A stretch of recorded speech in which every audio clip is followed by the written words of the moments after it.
Hello बच्चों, कैसे हैं आप लोग। उम्मीद करता हूँ कि आप सब अच्छे होंगे। आज के इस बेहतरीन सेशन में जब भी आप इस वीडियो को देख रहे हैं, आज हम रैंक ऑफ द मैट्रिक्स के बारे में डिस्कस करेंगे। इसके पहले वाले वीडियोस में हम linearly dependent and independent vectors के बारे में डिस्कस किए थे, how to find them. Okay, इसका 3 मेथड जो हमने डिस्कस किए थे लीनियरली डिपेंडेंट इंडिपेंडेंट का। अब आएगा हमारा रैंक ऑफ द मैट्रिक्स। ये रैंक ऑफ द मैट्रिक्स क्या है? Rank means exclusive dimension of a matrix, dimension of the matrix by expanded और represent by number of row and column. ये rank जो होता है वो कभी डेसिमल वैल्यू में नहीं होता, always in integer value. Integer means only positive integer, not negative. ये रैंक का कंडीशन है। रैंक 0 हो सकता है, नहीं, रैंक 0 कब हो सकता है? रैंक 0 तभी हो सकता है जो कि हमारा आएगा रैंक 1 हो सकता है।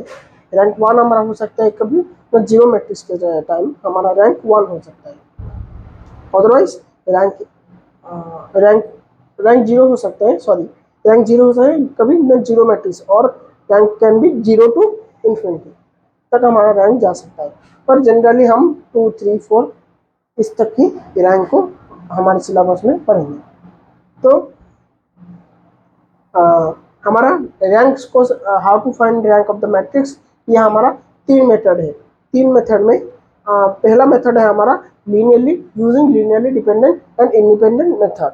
मीन जो हम लीनियरली डिपेंडेंट इंडिपेंडेंट जो पहले हम पढ़े थे उसको यूज करके हम कैसे rank of the matrix find करेंगे। इसके बाद आएगा हमारा डिटर्मिनेंट मेथड। डिटर्मिनेंट को यूज करके हम रैंक ऑफ द मैट्रिक्स को फाइंड करेंगे। इसके बाद आएगा हमारा normal form of the matrix. Normal form को भी हम यूज करके रैंक फाइंड कर सकते हैं। तो पहला मेथड को आज हम डिस्कस करेंगे, उसके बाद हम डिटरमिनेंट मेथड को जाएंगे। पहला मेथड है हमारा rank of the matrix.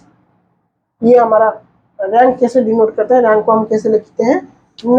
Rank A और R of A, small R of A, इस तरह से हमको रैंक को रिप्रेजेंट कर सकते हैं। तो पहला मेथड है हमारा linearly dependent and independent method. तो यहाँ पर क्या करेंगे, जब भी अब आपको एक मैट्रिक्स दिया जाएगा और उसका फाइंड इट्स रैंक पूछा जाएगा, तो हम क्या करेंगे, अरेंज। यदि आपको एक सिंगल वेक्टर के फॉर्म में दिया जाएगा तो हम उस वेक्टर को अरेंज करके हम मैट्रिक्स फॉर्म करेंगे। और कभी कभी आप और हमेशा जनरली आपको एक मैट्रिक्स प्रोवाइड किया जाएगा, पर जब भी आपको जो सिंगल अलग अलग रो वेक्टर्स गिवन होंगे तभी जाके आप तब हमें इनिशियल से बोल रहा हूँ, जब भी आपको मैट्रिक्स नहीं गिवन होगा। जो मैट्रिक्स गिवन होगा ये वाला स्टेप आपको ओमिट कर सकते हैं, ठीक है।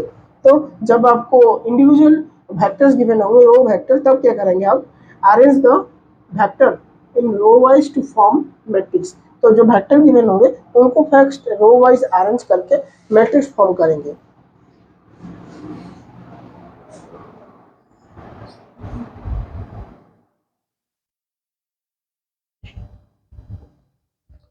देन क्या करेंगे, using pivot elimination concept, eliminate the elements of other row using only row operation. यहाँ पर हम जो पाइवट एलिमिनेशन में जो पहले पढ़े थे, ये क्या बोल रहा है, पहले हम जो वेक्टर्स दिए होंगे उनको रो वाइज अरेंज करके A1, A2, A3, इनको रो वाइज अरेंज करके हम एक मैट्रिक्स फॉर्म करना है। देन क्या करेंगे, using pivot elimination concept, eliminate the elements of other row. ये अगर हम पाइवट एलिमेंट लेंगे तो इसके नीचे जो भी रो के नीचे वाले, उसके नीचे जो एलिमेंट्स आएगा अदर्स रो में, उसको हमें एलिमिनेट करना है using pivot elimination concept by row operation only. यहाँ पर हम रो ऑपरेशन क्यों, पाइवट एलिमिनेशन में रो ऑपरेशन कर सकते हैं, और कॉलम में करेंगे तो कॉलम वाइज हमको लीनियरली डिपेंडेंट इंडिपेंडेंट देखना पड़ेगा। अगर यहाँ पर आप ओनली नहीं लिखेंगे, अगर आप रो ऑपरेशन जनरलाइज के लिए हम ओनली रो ऑपरेशन अप्लाई कर रहे हैं, नहीं तो हम कॉलम ऑपरेशन में अप्लाई कर सकते हैं। पर कॉलम ऑपरेशन अप्लाई करने के बाद क्या करेंगे, हम रो वाइजली लीनियरली इंडिपेंडेंट वेक्टर नहीं देखना है, हमको column wise linearly independent vector देखना है। क्योंकि जब हम कॉलम ऑपरेशन अप्लाई करेंगे तो यहाँ पर ये एक वेक्टर हो जाएगा आपका, ये एक वेक्टर हो जाएगा, ये एक वेक्टर हो जाएगा। आपको देखना होगा इन तीनों में और जो भी जितने भी कॉलम वाइज वेक्टर है वो कंप्लीटली जीरो हो रहे हैं कि नहीं हो रहे हैं, और कितने लीनियर इंडिपेंडेंट वेक्टर है। यदि हम रो ऑपरेशन अप्लाई करेंगे तो आपको ये रो वाइज आपको देखना है कि कौन से रो में कंप्लीटली जीरो है ऑल द एलिमेंट्स और नॉट जीरो है। सो लीनियरली डिपेंडेंट हम इंडिपेंडेंट रो वाइज और कॉलम वाइज, इसलिए हम जनरलाइज करने के लिए ओनली रो ऑपरेशन लिख दिया था, ठीक है। तो यूजिंग रो ऑपरेशन ये ओमिट कर देते हैं। So get the echelon form of the matrix, जो हम रो ऑपरेशन अप्लाई करेंगे, रो ऑपरेशन अप्लाई करने के बाद हमें जो मैट्रिक्स रिड्यूस हो गया आएगा, जो पहला मैट्रिक्स था उसमें हम पाइवट एलिमिनेशन कॉन्सेप्ट अप्लाई किए, रो ऑपरेशन किए, जो तब जाके हमारा जो मैट्रिक्स आएगा रिड्यूस होके फॉर्म मैट्रिक्स, उसको हम बोलेंगे एक्लॉन्ग फॉर्म ऑफ द मैट्रिक्स, उसका हम एक्लॉन्ग फॉर्म ऑफ द मैट्रिक्स बोलेंगे। If you use for the column operation, ठीक है। तो अब हम ये A1 है, ये A2 है, ये A3 है, ये एक मैट्रिक्स, ये एक सपोज ये एक मैट्रिक्स है। अब इसमें हम इसको पाइवट लेके ये दोनों एलिमेंट को एलिमिनेट किए, फिर सेकंड रो सेकंड एलिमेंट को पाइवट लेके इसके नीचे वाले एलिमेंट को एलिमिनेट किए, तो हमारा ये मैट्रिक्स जो रिड्यूस होके आ गया, एलिमिनेट किए मतलब इसका एलिमेंट जीरो हो जाएगा, इसका भी एलिमेंट जीरो हो जाएगा, इसका भी एलिमेंट जीरो हो जाएगा, और जो एलिमेंट वहीं पर था वो चेंज होके आएगा थोड़ा, क्योंकि हम ऑपरेशन अप्लाई किए थे, ठीक है। तो ये जो मैट्रिक्स रिड्यूस होके आया इसे हम कहते हैं echelon form of the matrix, ECHELON, echelon form of matrix. तो कोई बोलेगा जी हम दोबारा कॉलम ऑपरेशन अप्लाई कर देंगे, कॉलम ऑपरेशन आप ये रो ऑपरेशन अप्लाई किए, यदि आप दोबारा, कोई बोलेगा नहीं हम रो ऑपरेशन नहीं कॉलम ऑपरेशन भी रो ऑपरेशन के साथ ही अप्लाई करेंगे, तो पहले रो ऑपरेशन करेगा फिर कॉलम ऑपरेशन यदि अप्लाई करेगा, कॉलम ऑपरेशन कैसे अप्लाई करेगा, ये अगर यहाँ पर तीन एलिमेंट है, suppose 1 A11 A12 A13 A21 A22 A23 A31 A32 A33, suppose यहाँ पर ये एलिमेंट है जो कि हमारा आफ्टर रो ऑपरेशन ये आया है। कॉलम ऑपरेशन इसे कैसे अप्लाई करेंगे, column operation pivot elimination method कैसे यूज करेंगे, तो पहले first element of first column take as pivot and the column first column become the pivot column. जैसे कि हमारा first row first element of first row, if we take the first element of first row as pivot element then the first row become the pivot row. Similarly यहाँ पर first element of first column is taken as the pivot element, then the first column become the pivot column. Then क्या होगा, इसके जो further column से, अब रो नहीं अब हम कॉलम देखेंगे, तो इसके बाद जो कॉलम आएंगे, कॉलम के एलिमेंट आएंगे, उसको हम एलिमिनेट करने के ट्राई करेंगे। तो इसके बाद में क्या है, A2 A12 A13, इसको सिमिलरली मेथड को जो मैंने किया था, चेंजिंग कॉलम, वहां पर चेंजिंग रो लिखा था, चेंजिंग कॉलम इसका क्या हुआ, changing column is equal to R2, हमको C2 चेंज करना है, C2 सपोज C2 को चेंज करना है, changing column into is equal to changing column, फिर से changing column minus changing column minus, हाँ वहां पर क्या था, रो में element below the pivot, element below the pivot element in the changing row, यहाँ पर क्या हो जाए, element in front of the pivot element in the changing column, यहाँ पर element in front of pivot element in changing column हो जाएगा, changing column upon, वहां पर क्या था, पाइवट एलिमेंट था अपन में, यहाँ पर भी पाइवट एलिमेंट आएगा, पाइवट एलिमेंट ये थोड़ा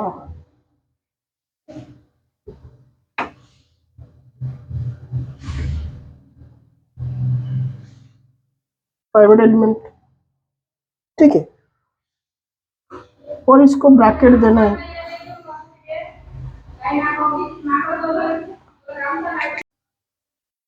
तो ये हमारा क्या हो गया, element in front of the pivot element means ये वाला हो सकता है, तो एलिमेंट और पाइवट एलिमेंट इन चेंजिंग, तो ये चेंज करेंगे तो इसका A12 होगा,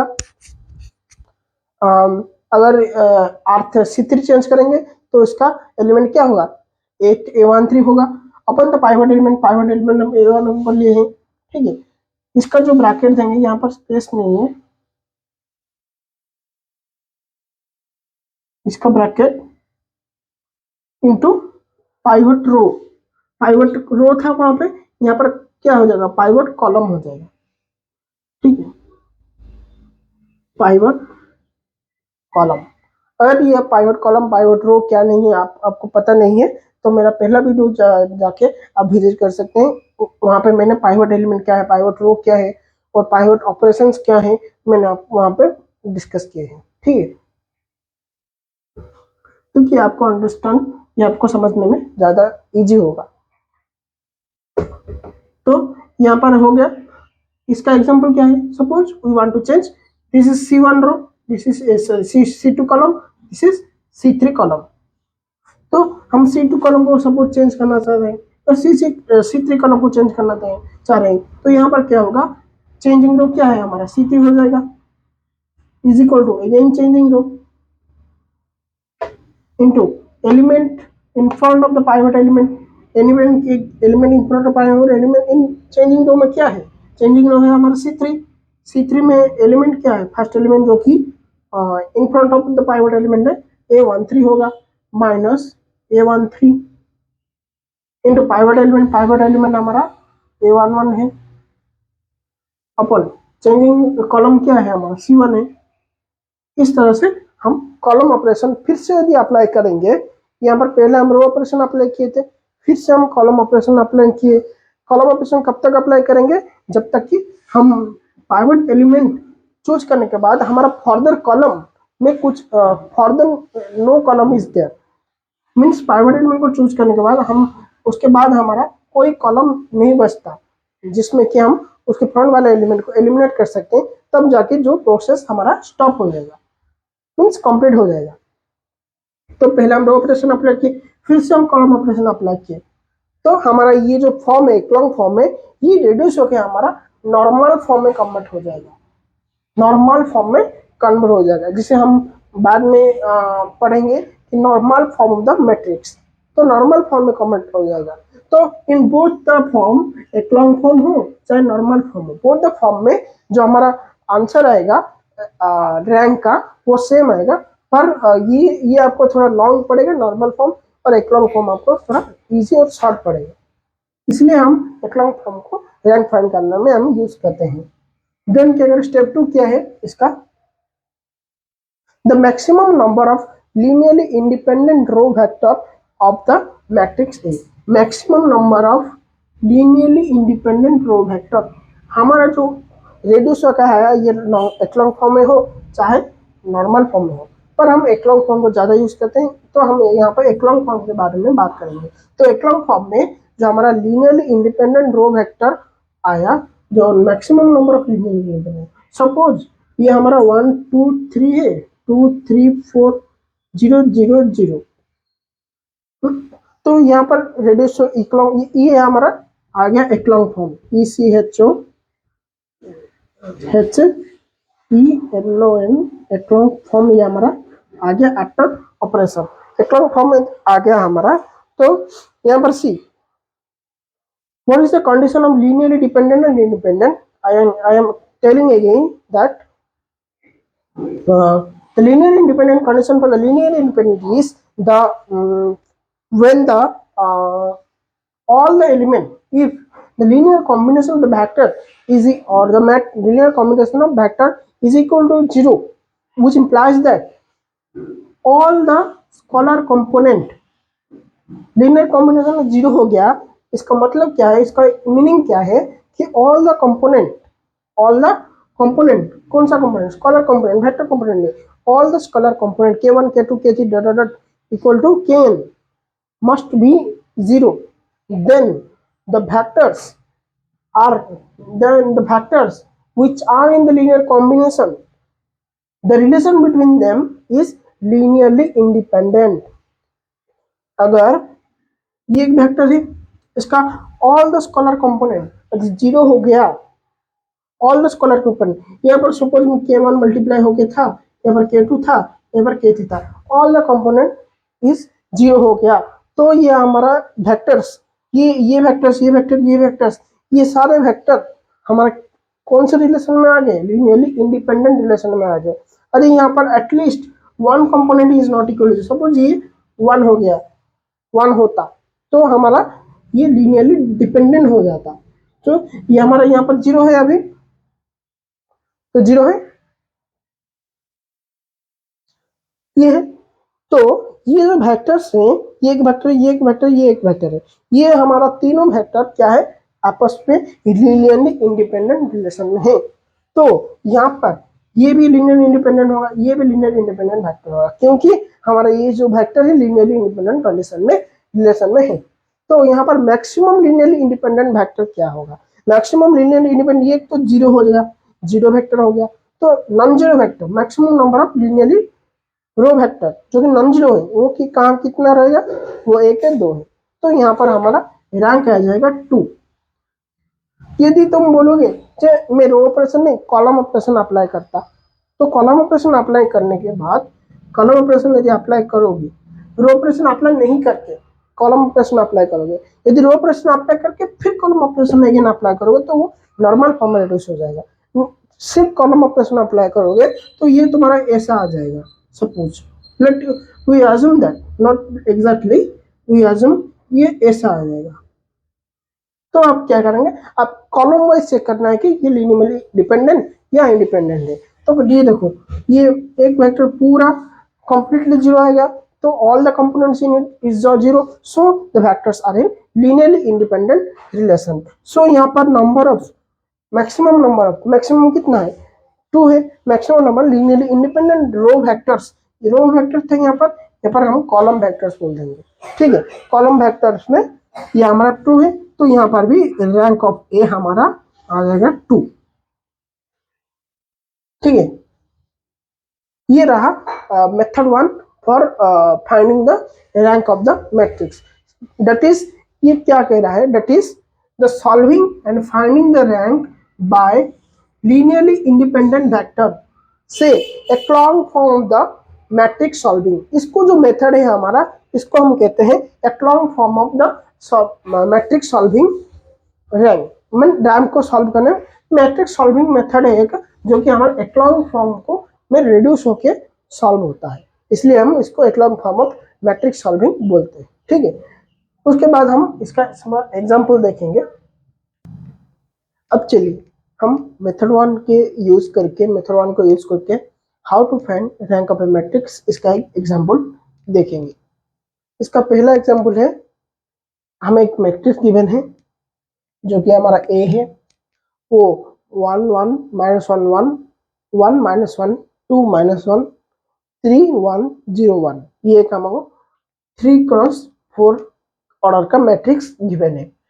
रैंक फाइंड करने के लिए हम मेथड 1 में डिस्कस किए थे स्टेप वन हमारा क्या होगा कि हम जो यदि हमको इस मैट्रिक्स नहीं दिया गया है तो हम यदि हमको डिफरेंट A1 A2 करके n नंबर ऑफ वेक्टर दिए गए हैं, तभी जाके आप उनको रो वाइज अरेंज करके पहले मैट्रिक्स फॉर्म करना होगा, फिर आपको पाइवट एलिमिनेशन कॉन्सेप्ट को यूज करके जो एलिमिनेशन है मेथड है, जो एलिमिनेट करना होगा पाइवट एलिमेंट के जो फर्दर एलिमेंट्स आता है नीचे, तो द मैट्रिक्स जो हमारा आएगा वो रिड्यूस हो जाएगा किस फॉर्म में, एक्लॉन्ग फॉर्म ऑफ द मैट्रिक्स में रिड्यूस होने के बाद हम देखेंगे कि एक जो एक्लॉन्ग फॉर्म में उसमें कितना linearly maximum number of linearly independent row कितना है। यदि हम रो ऑपरेशन अप्लाई कर रहे हैं तो maximum number of linear independent row देखेंगे। यदि हम कॉलम ऑपरेशन अप्लाई करके देख रहे हैं तो यहाँ पर maximum number of linearly independent column देखेंगे, तो वो हमारा रैंक के इक्वल हो जाएगा। ठीक है, ये हमारा पहला एग्जाम्पल है। इस पहले एग्जाम्पल में हम पहले रो ऑपरेशन करके देखेंगे, फिर उसके बाद कॉलम ऑपरेशन से ट्राई करेंगे। ठीक है, तो इससे पहले क्या करना है, हमें मैट्रिक्स गिवन है, पहले यहाँ पर देखो दिस इज द हम first element of first row taken as pivot. इसको पाइवट लेके हम ये जो नीचे जो रो के एलिमेंट है पाइवट एलिमेंट के नीचे उन रो के उन एलिमेंट को हमें एलिमिनेट करना है। एलिमिनेट करना मतलब जीरो बनाना है। तो पहले जीरो कैसे बनाएंगे ना, हमको रो ऑपरेशन अप्लाई करना है। यहाँ पर पहले हम रो ऑपरेशन अप्लाई करेंगे, रो ऑपरेशन। ठीक है, तो रो ऑपरेशन में पहले ये हमारा मैट्रिक्स है 1 1 -1 1 1 -1 2 -1 3 1 0 1, ये हमारा मैट्रिक्स के। ये पाइवट लेंगे तो रो 2 चेंज हो जाएगा, तो रो 2 minus element below the pivot element is 1 upon the pivot element 1 upon the pivot row। ठीक है, सिमिलरली फॉर रो 3 से क्या करेंगे, रो 3 changes to row 3 -3 by 1 R1। इस तरह से R1 R2 को हम इस फॉर्म में चेंज करेंगे। चेंज करने से हमारा क्या आ जाएगा, ये पहला वाला रो जैसा है वैसे ही रख देंगे, फिर 1 R2 माइनस R1, ये तो 1 1 हो गया, फिर कंफ्यूजन हो जाओगे, इसे हम इरेज कर देते हैं। ठीक है, तो ये हमारा सिंपली R2 माइनस R1 हो गया। तो यहाँ पर क्या करेंगे, 1 -1 0 -1 -1 -2 2 -1 2 -1 is 3 -1 -1 is again -2। सिमिलरली यहाँ पर भी हम इसको सिंपली 3R1 लिख देंगे। ठीक है, 3R1 क्या होगा, R3 3 -3 into 1 that is 0 1 minus 3 into 1 that is 3 that is -2 हमारा आ गया। देन 0 minus of 3 into -1, ये हमारा क्या हो गया, 3 आ गया। यहाँ पर भी देखो 1 minus of 3 into यहाँ पर क्या 1 है, तो ये हमारा आ जाएगा फिर से -2। ये हमारा फर्स्ट एलिमेंट को हम पाइवट लेंगे, ये एलिमेंट के। फिर हम क्या करेंगे, इसको पाइवट लेंगे, second element of second row taken as pivot, क्योंकि हमारा जो आई एलिमेंट है ai इसको हम हमेशा पाइवट एलिमेंट के तरह कंसिडर करेंगे, तो तभी जाके वो रो हमारा पाइवट रो हो जाएगा जिस रो में वो वाला एलिमेंट प्रेजेंट है। तो यहाँ पर कौन पाइवट, इसमें पाइवट रो कौन सा है, ये है पाइवट रो। तो इसे हम क्या करेंगे, R3 को चेंज करेंगे, क्योंकि इसके नीचे R3 केवल एक ही रो है, तो R3 changes into R3 -2 upon -2 into R2, ये कैंसिल होके सिंपली हो जाएगा हमारा R3 minus R2।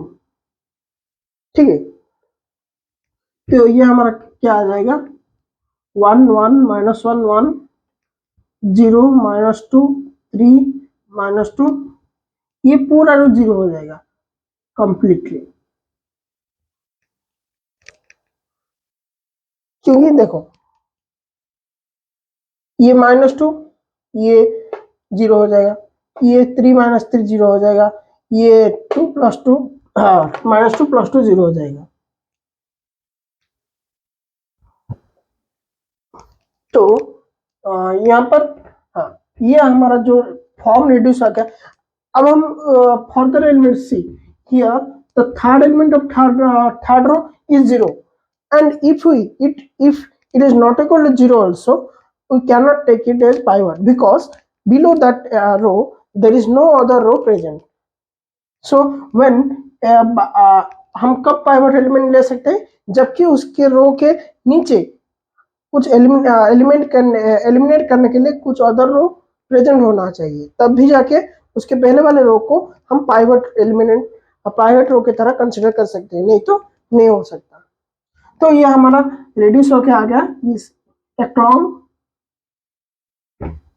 Form of matrix.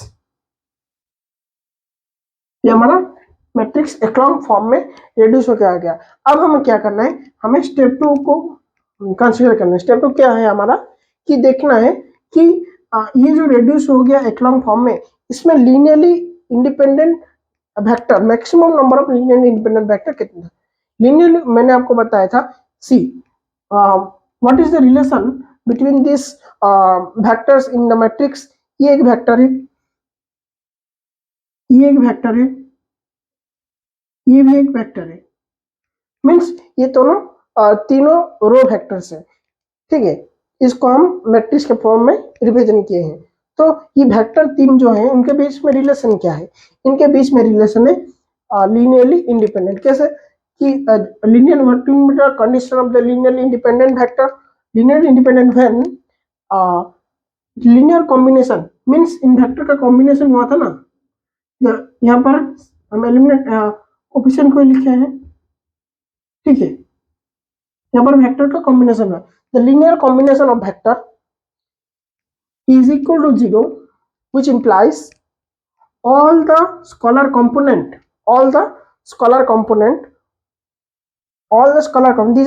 component of the linear combination of vector का जो scalar component है k1 k2 k3 ये है। So all the scalar component is equal to 0, means k1 equal to k2 equal to k3 dot kn is equal to 0, then the vectors are in linearly independent relation। Vector क्या होंगे, linearly independent relation में होंगे। तो यहाँ पर see all the element, जबकि linear combination equal to 0 होगा, इसका मतलब है कि ऑल द स्केलर कंपोनेंट 0, तो दे आर लीनियरली इंडिपेंडेंट। यहाँ पर यदि कोई भी कंपोनेंट एक 1 की नॉन जीरो हो जाएगा, तब जाके ये लीनियरली डिपेंडेंट हो जाएंगे। ठीक है, तो यहाँ पर क्या होगा, all the component are linearly independent. So यहाँ पर नॉन जीरो वेक्टर कितने हैं देखना है, linearly independent non zero vector कितने हैं, 2 है, 1 2, क्योंकि एटलीस्ट 1 एलिमेंट इनमें नॉन जीरो है। सो यहाँ पर हमारा रैंक आ जाएगा, rank of A is equal to 2। Similarly इसको हम कॉलम ऑपरेशन के थ्रू भी अप्लाई करके देखेंगे। कॉलम ऑपरेशन थोड़ा लेंदी होगा, इसलिए हम यूजुअली रो ऑपरेशन को प्रीफर करते हैं इस तरह के प्रॉब्लम करने के लिए।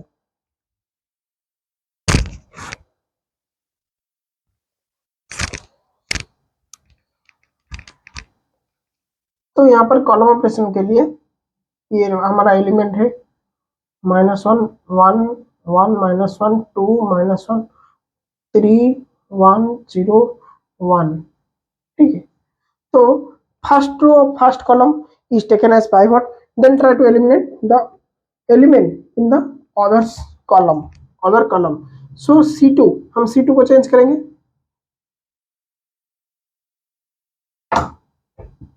यहाँ पर C2 changes to C2 minus, यहाँ पर देखो C2 changes to C2 minus 1/1 into C1 means simply C1.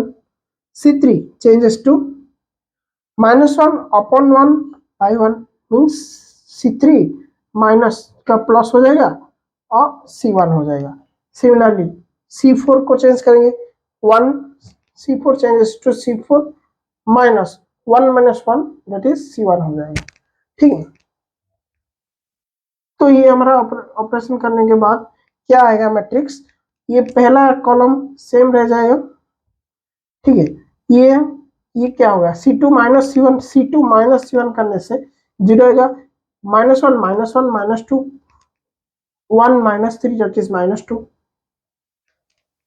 Then C3 plus C1 इसको ऐड करना है तो ये 0 आ जाएगा, ये 3 आ जाएगा, इसको ऐड करने से 3 आ जाएगा। Then C4 minus C1 1 minus 1 0 -1 -2 ये भी सिमिलरली आ जाएगा -2। ठीक है, अब क्या करेंगे, second row second element of second column ये नॉन जीरो है, take it as pivot. Pivot लेने से ये क्या होगा, हम ये दो एलिमेंट कॉलम के एलिमेंट को एलिमिनेट करेंगे। तो यहाँ पर क्या हो जाएगा, C3 changes to C3 -2 3 upon -2 means C3 minus 3 upon -2 यहाँ पर +2, ठीक है, अपन C2। Then C4 also change हो जाएगा। कैसे, C4 को चेंज करने के लिए, हाँ C4 को चेंज करें, C4 माइनस -2 अपन -2 अपन C2, ये दोनों कैंसिल हो जाएंगे। तो सिंपली हम लिख सकते हैं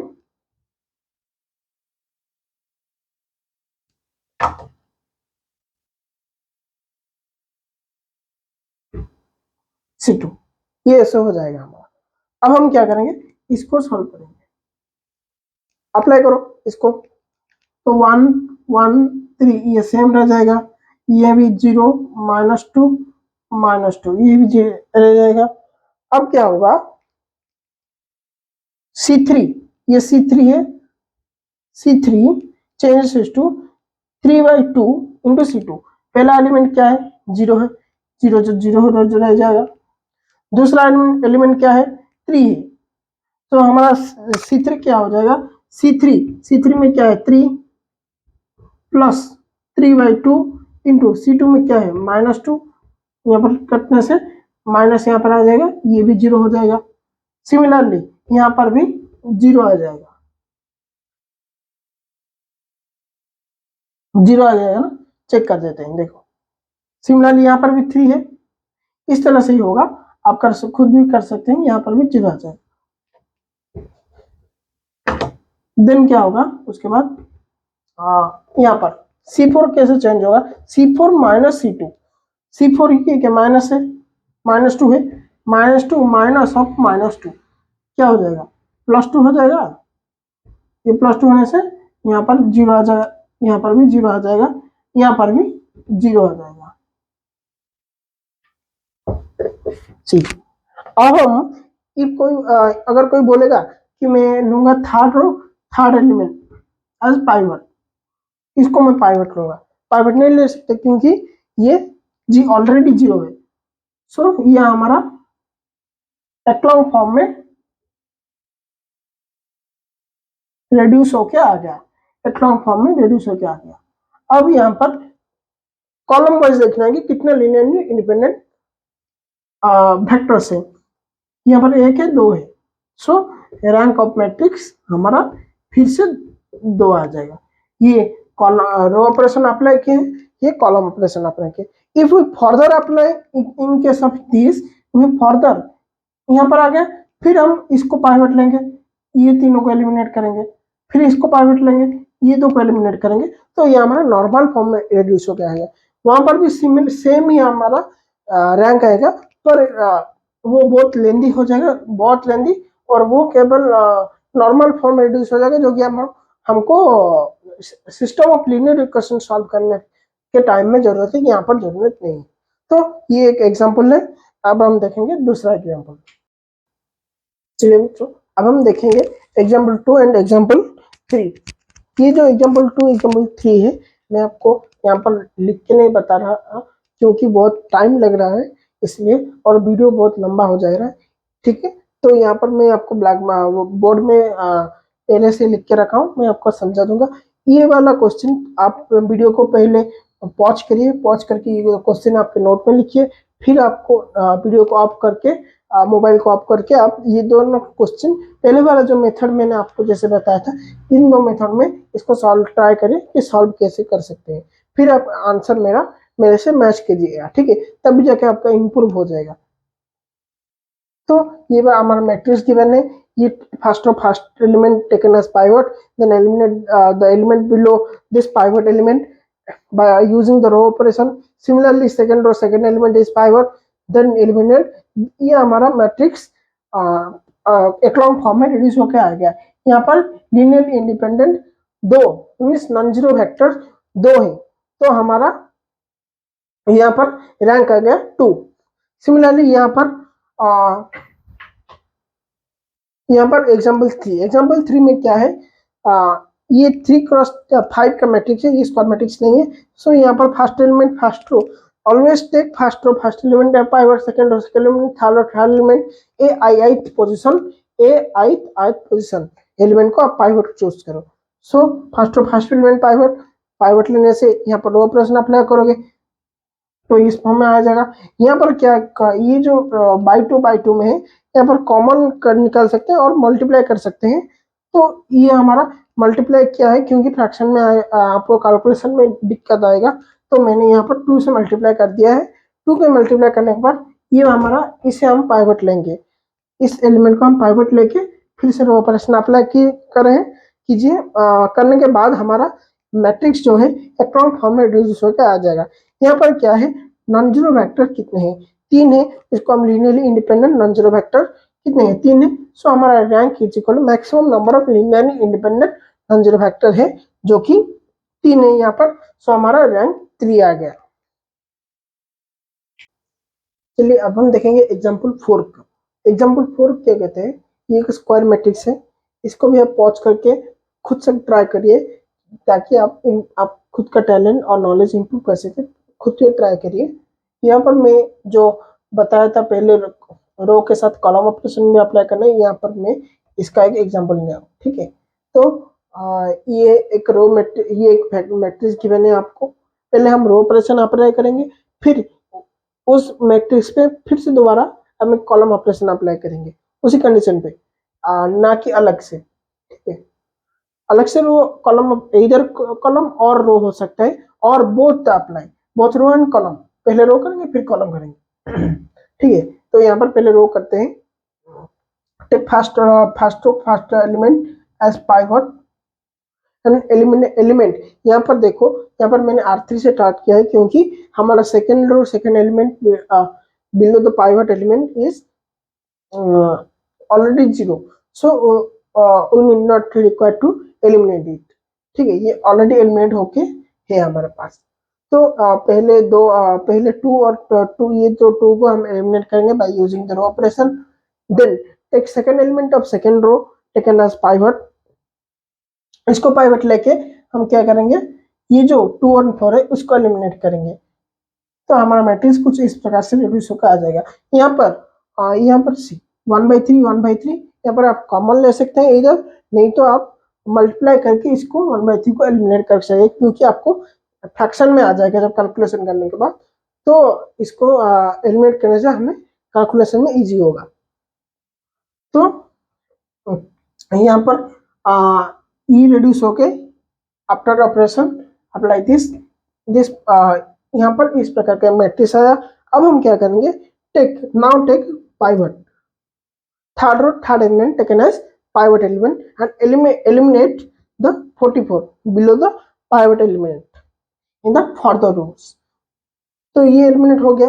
अब क्या करेंगे, आप यहाँ पर ये वाला matrix after this apply this operation, row operation, come this form, reduce to this form. This form is called echelon form of the matrix. Echelon form of the matrix.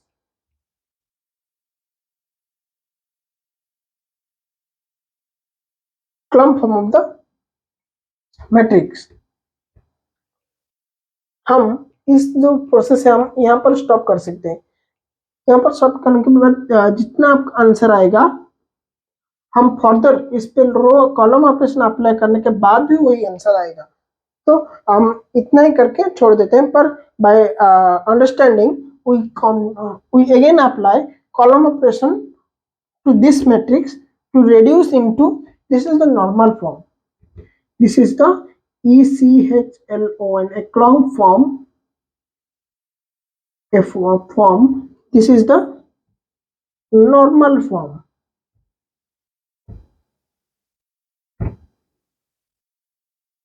This is the echelon form, this is the normal form.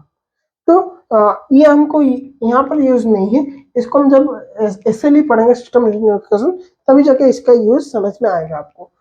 तो हम फिर से यदि यहाँ पर ये देखो number of linear independent और non zero vector, number of linear independent और non zero vectors are 4, so rank our 4। तो यहाँ पर echelon फॉर्म में रैंक आ गया। यदि हम फिर से इस पर कॉलम ऑपरेशन अप्लाई करेंगे, take the first element of first column as pivot, then eliminate all the element after it, then take second element of the second column as pivot and element the element further below it in the further column। तो यहाँ पर C3 C4 आ गया। अब हम क्या करेंगे, ये वाला फॉर्म आ गया। अब हम थर्ड कॉलम थर्ड एलिमेंट को हम पाइवट नहीं ले सकते क्योंकि third element is already zero.